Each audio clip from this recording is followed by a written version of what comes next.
Hey, it's your girl Ashley, and I'm back with another video. This is Made Holy Ministries, where we're to be holy just as the Lord Himself is holy, okay? I've come before y'all with a word that I was supposed to have been given to y'all since earlier September. Not that early. I had got the word September 21st. The word, I must let it be known, this word was supposed to be for me personally, but God told me to share it with you guys, okay? And so despite my delay, I'm still putting the word out because I believe that this word is for anybody who is in a process of moving, okay? This is a moving word. It is. Like I said, this word was personally for me, but I'm going to share it with you guys. And so what I had got September 1st, yes, this was after prayer. By the time I finished praying, by the time I picked up my phone, it was 11:11. It was 11:11. And so automatically when I seen 11:11, I thought automatically to straight to Joshua 1:11. And we know what Joshua 1:11 says. It reads, to prepare your provision. It says, pass through the midst of the camp and command the people, prepare your provisions, for within 3 days you are to pass over this Jordan to take possession of the land that the Lord your God is giving you to possess. I took a moment to, because I didn't know where I wanted to start. Okay, so this video is going to be titled Get Ready, Get Ready, Get Ready. The reason I say that is because at 2:43 a.m. that day, September 21st, I kept seeing get ready, and then not just that, while I'm looking at the words get ready, like I kept seeing get ready, get ready, I was listening to something. I was actually listening to Sunray, one of her videos, and she kept just saying get ready, get ready, get ready, get ready, get ready. And I just thought that was just so crazy. I actually have like a clip of it. I don't know if I'm going to add it in this video, but she just kept saying get ready, get ready. So God is telling somebody to get ready, get ready, get ready, because this move is like, it's going to happen in 3 days. From whatever time you're seeing this, it doesn't matter if you're seeing it today, if you're seeing it months from now, from whenever this video is released. God, if this word is for you, because everybody's not moving. Let me be clear with that. God is not moving everybody. And even if He is moving you, there's a time for you to move. Because God been telling me to move since February, and I didn't move till 7 months later. So please make sure that this word is for you before you just get up and run with it, okay? But for whoever this word is for, because God would allow it to come across your algorithm, He'll press it on you, or He'll tell you to watch the video, okay? If this word is for you, God is telling you to get ready, and in 3 days you will be crossing over into your promised land, okay? So I kept saying, get ready, get ready, get ready. I'm trying to go by my notes. That's why I'm looking down here. I actually have all of my notes in my phone, but I forgot to bring it down with me. No, I have not my phone. I have it on my phone, but I'm recording on my phone. But I also have my laptop, but I didn't bring my laptop down to get all the notes that I need to share with you guys. But I'm going to go by whatever I had wrote down on here. I also seen 11:11, and 11:11 means transition, okay? So the 1:11 was Joshua, and 11:11 is transition. Let me back up a little bit. Even though when I seen the time at 1:11, I automatically thought of Joshua 1:11. I wanted to be clear and search to see, like on YouTube, like, okay, what does 1:11 mean? And God is hilarious, because when I searched it up, all of Sunray's video came up. Now, if you know Sunray and like her transitions and stuff like that, we know that if you know her, she like moves around and stuff like that. So whenever God shows her 1:11, that means that God is telling her it's time to go. And God always reveals that to her through Joshua 1:11, which I just read to you guys earlier. So I just thought that was funny, that I just kept seeing her videos. And I'm like, okay, God, like I get it. Like, it's not about the 1:11, but it's just about, remember what 1:11 means to Sunray when I tell her it's time to go, 1:11. Okay, now I also seen 3:33. Now you're gonna probably think like it's just about like what they say, like dreams to come to pass or promises come to pass, and it does. But in this situation, God was actually emphasizing the number 3, meaning it's going to happen in 3 days. 3:33. It's going to happen in 3 days, or crossing over in 3 days. Not that 3:33 miracle signs and wonders or whatever things are about to happen or dreams about to come to pass. No, it's emphasizing the number 3, that it's going to happen in 3 days. I also kept seeing move forward. I kept seeing move forward. I kept seeing new home. I kept seeing apartment testimonies. Y'all, I kept seeing it's time to go. It's time to go. It's time to go. I also kept seeing the word move, and I kept seeing stuff about marriages. I kept seeing things about like moving, and I kept seeing things about marriage. And I also, if you've watched my video about, it's called My Promised Land Ain't Giving What I Thought It Was Supposed to give, something like that. Which is like a divine connection. I also kept seeing her name. I wrote here Destiny Helper's name. So I kept seeing her name like a lot.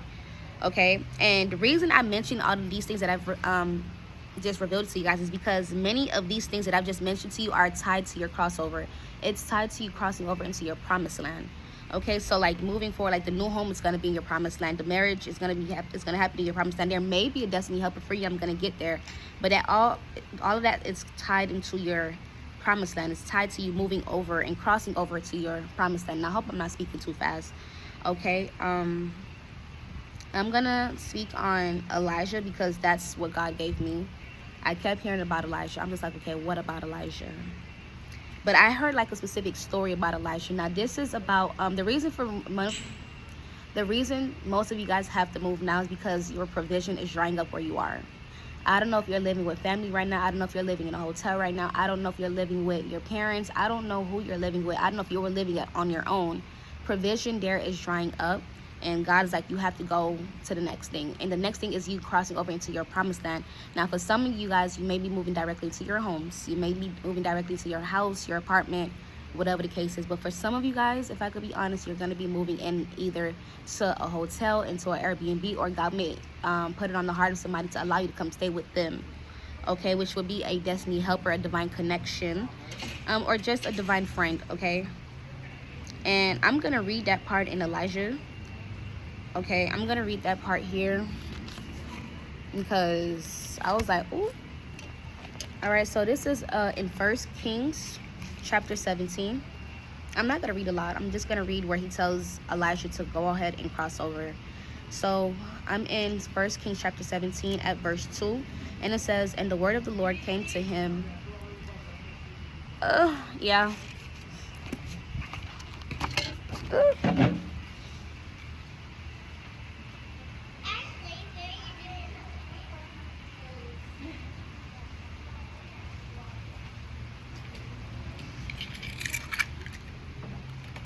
There you are. I have it bookmarked. This Joshua. Is this Joshua? Oh, I lost it. Nope, found it. All right. So I apologize. I am in 1 Kings chapter 17, verse 2. It says, and the word of the Lord came to him, depart from here and turn eastward, and hide yourself from the brook Cherith, which is east of the Jordan. And this is when God is telling him at first that would be where he would seek provision from. Like that would be the first place that he would go. It says, you shall drink from this brook, and if you shall drink from the brook, and I have commanded the ravens to feed you there. So he went and did according to the word of the Lord. He went and lived by the brook Cherith that is east of the Jordan. And the ravens brought him food, and the ravens brought him bread and meat in the morning, and bread and meat in the evening, and he drank from the brook. And after a while, the brook dried up because there was no rain in the land. Then it goes to 8, and it says, then the word of the Lord came to him, arise, go to Zarephath, which belongs to Sidon, and dwell there. Behold, I have commanded a widow there to feed you. Okay, I might read a little more. It says, so he arose and went to Zarephath. And when he came to the gate of the city, behold, a widow was there gathering sticks. And he called to her and said, bring me a little water in a vessel that I may drink. And as she was going to bring it, he called to her and said, bring me a morsel of bread in your hand. And she said, as the Lord your God lives, I have nothing baked, only a handful of flour in a jar and a little oil in a jug. And now I am gathering a couple of sticks that I may go in and prepare it for myself and my son, that we may eat it and die. And Elijah said to her, do not fear. Go and do as you have said, but first make me a little cake of it and bring it to me, and afterward make something for yourself and your son. For thus says the Lord, the God of Israel, the jar of flour shall not be spent, and the jug of oil shall not be empty, until the day that the Lord sends rain upon the earth. And she went and did as Elijah said. And she and he and her household ate for many days. The jar of flour was not spent, neither did the jug of oil become empty, according to the word of the Lord that he spoke by Elijah. Okay, for like I said earlier, some of you guys God may open up a door where he opens a door for somebody in that promised land, because everybody's promised land is not Texas. It could be North Carolina, it could be California, it could be Florida. Everybody's not coming to Texas. Like, y'all gotta be very clear on where God is sending y'all. But wherever God is telling you that you need to move over to, he may, if he knows that you don't have the finances to live in an Airbnb. If you know you don't have the finances to live in a motel or in a hotel, he's going to open a door of somebody else that's already in the promised land to invite you into their home. Now, is that going to be easy to do? No. Are you going to be comfortable with it? No. But is it necessary? Yes. Do you understand why? He may tell you beforehand why. I don't know, because I'm in that same position. Like I said, this was supposed to be a personal word, but he wanted me to share with you guys. Okay, so I don't know what the assignment is exactly as to why he, I understand why he does it. Like, okay, he knows you don't have the provision, so he's going to make provision. But I don't know what the assignment is in there, because God doesn't do anything without a reason, So, yes. So, let me go back to make sure I have it all.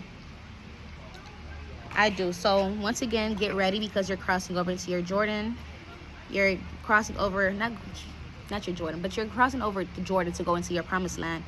Okay? And I want to say this as well, because just to give a heads up, because I had put in my video, like I said earlier, about the I crossed over to my promised land, but it's not giving what it was supposed to give, or something like that, whatever it's titled. I mentioned that, yeah, I'm in my promised land, but it's like, it's giving Joshua, the story of Joshua, of how they crossed over into the and this is for you guys, just to give a heads up. This is giving Joshua when Joshua and the Israelites crossed over, but yeah, they were in the land of the promise. They were not where they needed to secure their feet at. So they went into the promise, but they still had to fight for what was theirs. Okay? So some of you guys, you're not going to automatically go into your home when you get here. I'm going to be honest. Like, you may have to have a pit stop. And it's not going to be for long. It's going to be a pit stop. It's going to be a little detour. There's an assignment there. You just have to figure that out with God. Okay, but you're gonna have to fight in your promised land. This is not gonna be all cookies and cream. I understand it's supposed to be a land of milk and honey. Yes, there will be rest. It's not that you have to fight, because remember, the battle is not yours at the end of the day. Okay, but you're gonna have to do your part in fasting. You're gonna have to do your part in praying. You're gonna have to do your part in worshiping and praising. You're gonna have to do your part in whatever God tells you to do, wherever He sends you. Okay, so yes, there's gonna be a detour for some of you guys. This is not for all. For some of you, like I said earlier, you're going to move into your house. You're going to move into your apartment. For some, you're going to have a detour, whether it's an Airbnb, Airbnb. You may have to move in with a friend as well. It may be a stranger. It doesn't matter, but it's going to be however God says it's going to happen for you. He may not tell it to you. It may be last minute, but even if it is last minute, still go. Still go. Do not be disobedient, okay? And I want to say this also before I end the video. Be careful with your mindset.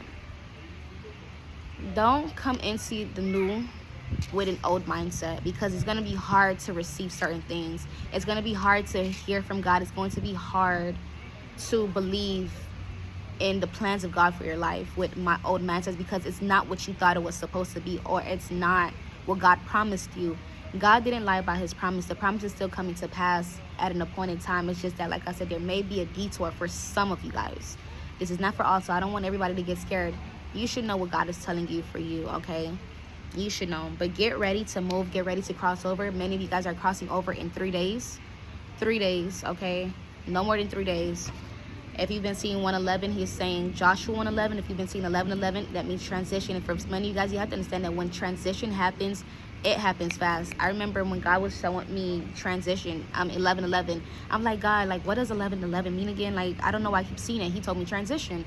And then he reminded me of something that my pastor had said, and he was speaking about transition. And I was like, okay. And then the next day I had a dream of a different prophet at my church mentioning how when he went through his season of transition, everything happened very fast. And then there was another man in the dream, I think it was like a businessman. He was like, when God told me that I was in my season of transition, everything was happening very fast. So God, the point of that was that God was telling me that when you're in your season of transition, it's going to happen very fast. And if I could be honest, after going through my season of transition, it happened very fast. I could not think, like, things were not moving how I thought that they should have moved. Like, it was just like, I don't know what to do, where to start, what to touch, how to feel. It was so much going on. So like, if you're not prepared mentally, physically, emotionally, financially, like, it's gonna be a lot, and it's gonna be overwhelming if you're not prepared. This is why God tells us to prepare, to get ready, because it's gonna happen very fast, very, very fast. Okay, so please be prepared for what God is telling you to do. You're crossing over in 3 days for whoever this word is for. So if you're seeing 333, well, if you're seeing 111, 1111, and this word is for you, and then you're seeing 333, God is emphasizing that it's going to happen in 3 days. Okay, it's going to happen for you in 3 days. That is all I have to say, I believe. But yeah, make sure your heart's in the right place. Do not transition into the new with old mindsets. Like, you have to be very careful with your mindset, because if I could be honest, I crossed over into this land with a really jacked up mindset. Like, it was so bad. God was like, you need to fast, sweetie. You need to render your heart because that's a lot going on. Okay, you've made it to the promised land. You're safe, and we about to switch some things up. I'm taking you higher, and this is not just for me but for y'all. So be careful, because God is taking you higher, and it's not going to make sense when you get to the promised land, because many people make it seem like it's so easy. It's so easy, like, oh, I crossed over to the promised land. I'm not going to say they make it seem like it's easy, but they don't go into the part where it's like, it's really hard to leave friends and family behind. It's really hard to move into a whole new city and state by yourself, or even if it's not by yourself, but like, it's still different, it's still new, it's still something that you need to adjust to, you know. So it's not easy, but it's necessary, and it will be for your benefit. It will help to propel you into whatever God is calling you to. It may not make sense at the moment, but you'll look back and be like, okay, God, I get why I had to go here. I get why I had to have a detour here. I had a pit stop here. Why I had to meet this person, that person. You know, it will make sense. All right. I don't think I have anything else to say. I prayed before I got into this, so I don't think I have anything else to say. But I love you guys, but the Lord loves you guys so much more. Bye.